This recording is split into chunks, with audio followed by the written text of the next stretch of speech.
salaamaaleykum waa Banlieue Fissel TV tey ñu ñëw fii nii ci ginnaaw Rail Nord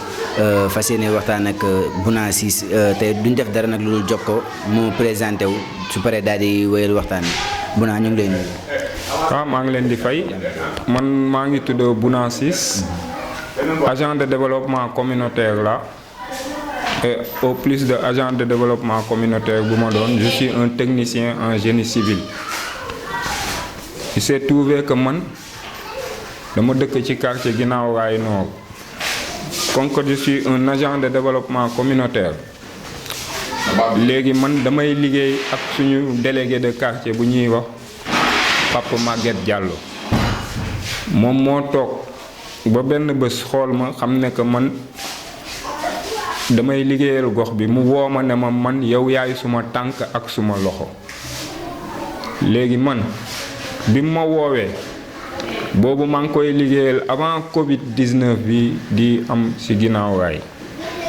léegi tombeek léegi Covid 19 bi am bi mu amee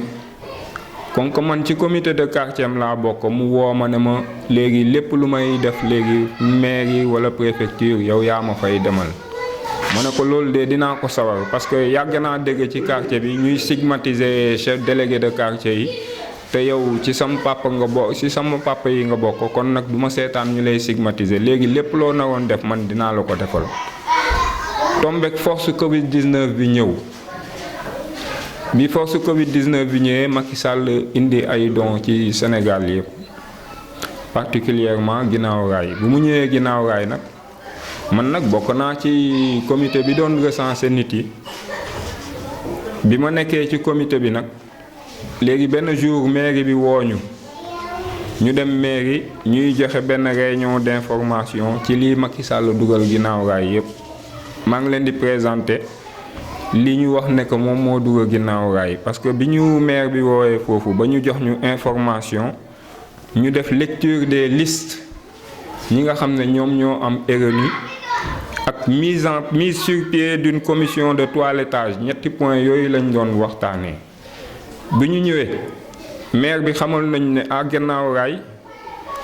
on a reçu 2288 denrées ci dons alimentaires yoo xam ne dafa war a dem ci 2288 familles dont 1005 yépp dañ ko jagleel RNU yi mooy ñi nga xam ne dañu am bourse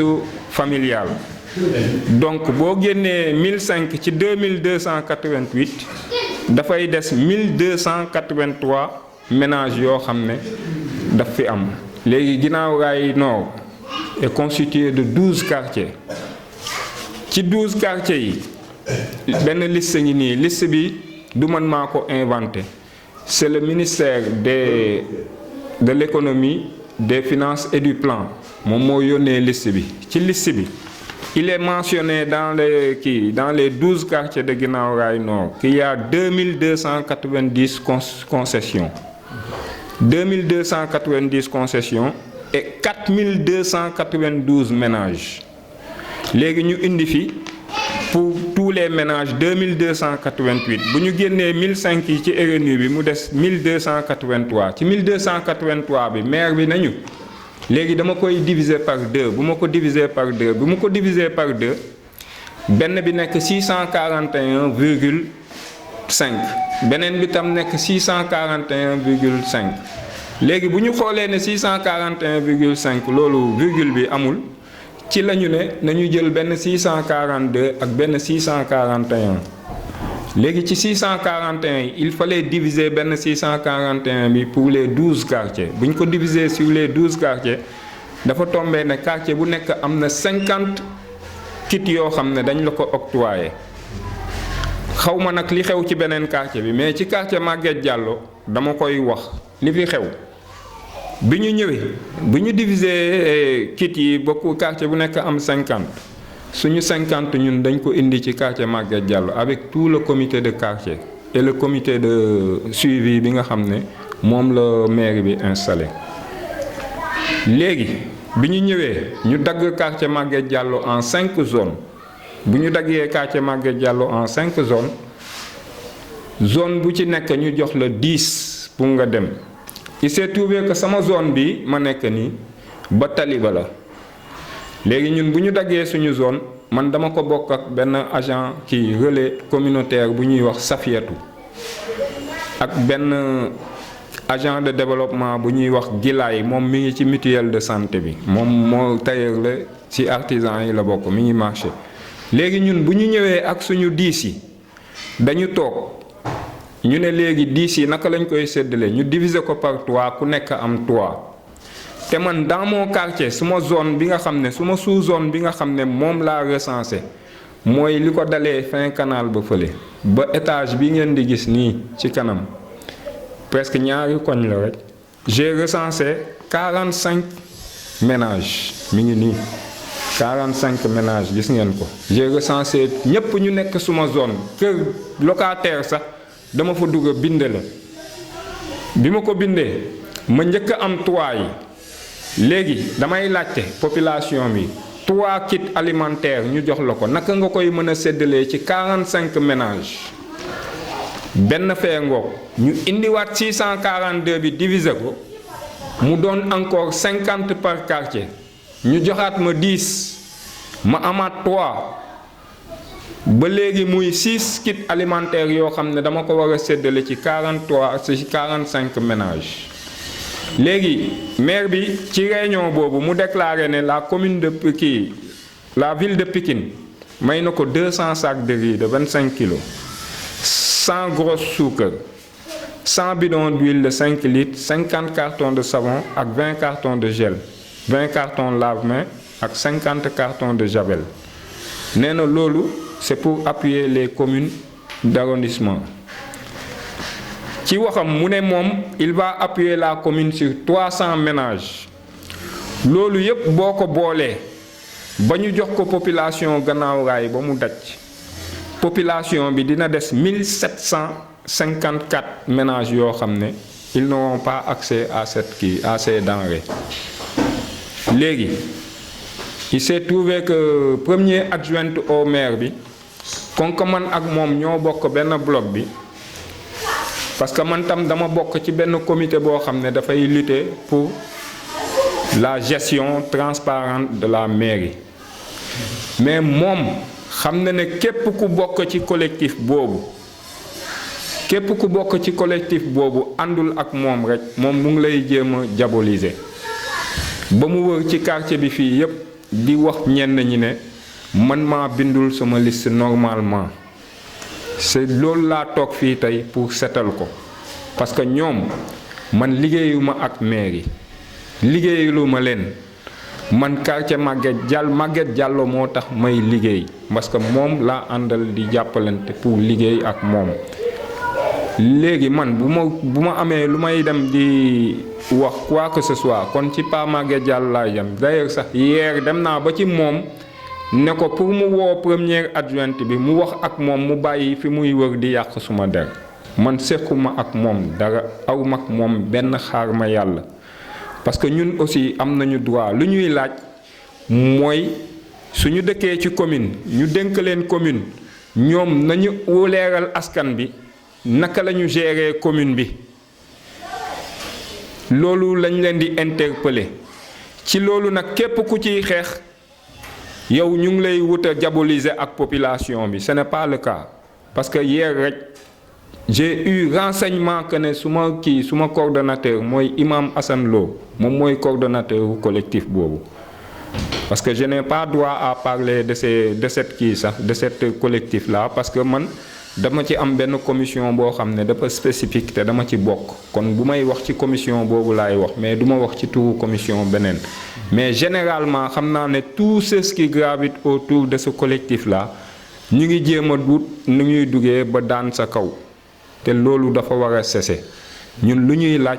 mooy que Guinaw Rail ñu am benn gestion bu transparente des affaires communales ñun ñu am liñ leen ñi ñu voté ci budget bi fan lañ koy dugal ak naka lañ ko gérer. En ce qui concerne force Covid-19 bi lii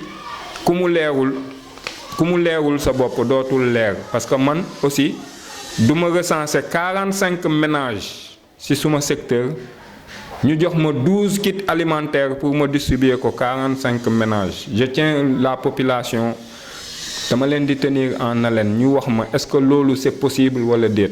ma am 45 ménages yu ma recensé ñoom ñu jël 12 kits octroyé ma ko pour ma distribuer ko ci 45 ménages yi. léegi man li may laaj lenn la mooy lan mooy sa problème ak madame le maire mi nga ne moom mu ngi wër di yàq sa der ci wàllum politique la wala. donc man ba léegi man mënuma la wax problème bi xëy na moom elle peut justifier ban problème la am ba moom muy wër di yàq suma kii le seul problème mooy que ne man dama xool ne que avec les 12 kii yi ñu jox nu mu tuddati 12 kits yi ñu ma jox 6 yi mooy yi nga xam ne yooyu la Macky Sall joxe. dama dugg ci yenn nit yi ne leen kuñ ci jox sa don ngir yàlla na nga xool sa morom bi nga xam ne mi ngi dëkk sa wet amul nga sédd ko ci. moom nag dafa wër ci koñ bi di ne li ma def du yoon te effectivement je sais que si wàllu yoon décret boo xam ne président bee ko signé awma droit wàññi benn kii mais par la solidarité communale moo tax ma def loolu parce que je savais au début que ne les kits que Macky Sall a envoyé dans la banlieue du mëte banlieue bi yëpp te ñoom dañu waroon jël seen responsabilité génn ne population bi ñépp mënuñu am ci don yi. waaw mais man su ma la déggee day mel ni maanaam yow li ñu la jox fii sa quartier matul. li ñu ma jox matul. mais est-ce que yow amoo foo xamante ne war nga faa mën a dem pour réclamer loolu. non parce que fan laay dem pour réclamer ñii ma bind rek ñoom ñoo ñëw di may interpeller dina lu tax binduma leen liste bi kay mi ngi nii liste baa ngi nii j'ai recensé 45 kii te man quartier bii rek man dafa am benn sous-zone bu ñu ma jox à partir de fi ma la wax parce que man damay commencer fële ci ginnaaw kii bi nu mu tuddati ginnaaw canal bi laay commencer ba ci benn kër fii bu ñuy wax kër jeekay rek alignement boobu laa recensé alignement boobu rek j'ai recensé déjà 45 ménages à partir de maintenant kër jeekay bi may wax ci ginnaaw ba dem ci dépôt gaz ba kooku benn xale bu jigéen bu ñuy wax Safiyatu moo ko recensé à partir de dépôt gaz ba dem taliba nag kooku ku ñuy wax Gilaay moo koy recensé man maa jël propre initiative su ma sous-zone bu ñu ma jox ma dem recensé ñi fa nekk ñépp man personnellement kenn topp ma léegi bi ma ñëwee gis Gilaay ak Safiyatu ma ne ko yéen commencé ngeen seen liggéey ñu ne ma déedéet ma ne leen man de commencé naa gis nga suma liggéey dafa simple nii laa ko defee damay bind sa tur sa numéro d'identité ak sa numéro téléphone su fekkee petite ménage nga yow damay bind petite ménage bu dee grand ménage nga yow damay bind grand ménage ñu ne ma grand yow de liggéey bi nga liggéey nii dafa set dañu bëgg ñun suba la ñuy commencer léegi nga jàppale ñu ànd ak ñun ñu dem bind loolu moo taxoon ma ànd ak ñoom nit yi gis ma yaakaar ne man maa bind suma zone bi fii yépp. waaw mais est-ce que tamit yow quartier yi nga xamante ni ñoo la jege est-ce que yow problème bi nga am ñoom amuñu ko. si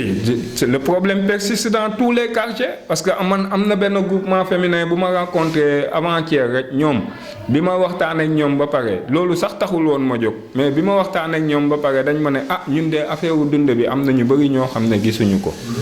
gisuñu dund bi. nga xam ne moom ngay une fois man joxewuma ceeb.